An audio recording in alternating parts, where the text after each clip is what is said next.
What if I told you that the key to unlocking a different kind of energy wasn't in a meal, but in skipping meals altogether for 3 whole days?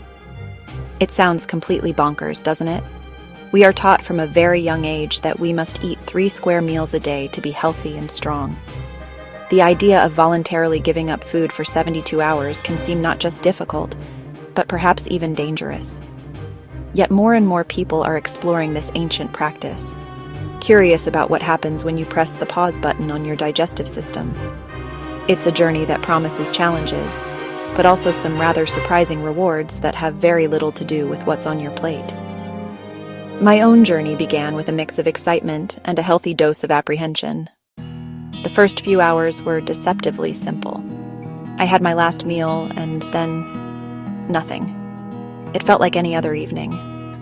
But as the clock ticked past my usual breakfast time the next morning, a new reality began to set in. My kitchen suddenly felt like a forbidden zone. Every advert on the television seemed to be for juicy burgers or crispy pizza. It was a mental game right from the start, a constant negotiation with my own habits and cravings that I had never truly noticed before. The initial challenge wasn't just physical hunger, it was the disruption of routine. We don't just eat for fuel, we eat for comfort, for social connection, and out of sheer habit. You start to question what genuine hunger really feels like, separating it from the psychological pull of habit and boredom. To get through this initial phase, water became my best friend. I drank lots of it, sometimes adding a tiny pinch of salt. I stayed busy with simple tasks and slow walks to distract my mind. The key was to acknowledge the hunger, understand it was temporary, and guide my attention elsewhere. Waking up on the second day was a revelation. The gnawing hunger from the day before was gone.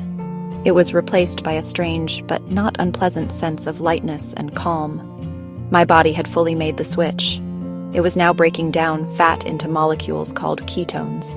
My brain had started using these for fuel. This is ketosis. The mental fog had lifted. In its place was a surprising sense of clarity and focus. Tasks flowed more easily. My energy wasn't high for hard workouts, but it was stable. No more energy crashes. By day 3, autophagy was in full swing, a deep spring clean at a microscopic level. Scientists believe this may have long-term health and longevity benefits. But it wasn't all smooth. I felt weaker, had mild headaches and restless sleep. Social situations became awkward, explaining why I was just drinking water. Still, the absence of hunger was liberating. It proved my body more resilient than I thought. So, after 72 hours of no food, what's the final takeaway? The experience was a genuine roller coaster of physical and mental sensations. The initial 24 hours were the hardest, a real struggle against ingrained habits.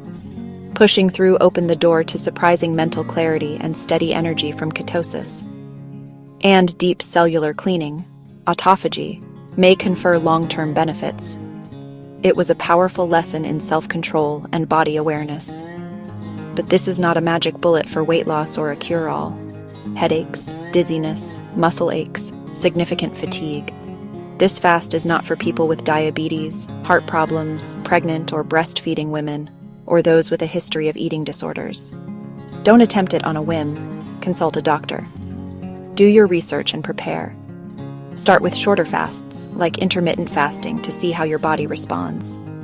In conclusion, it was less about what I lost and more about what I gained.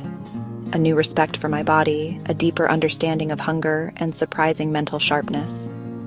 Fasting can be powerful. Use it responsibly.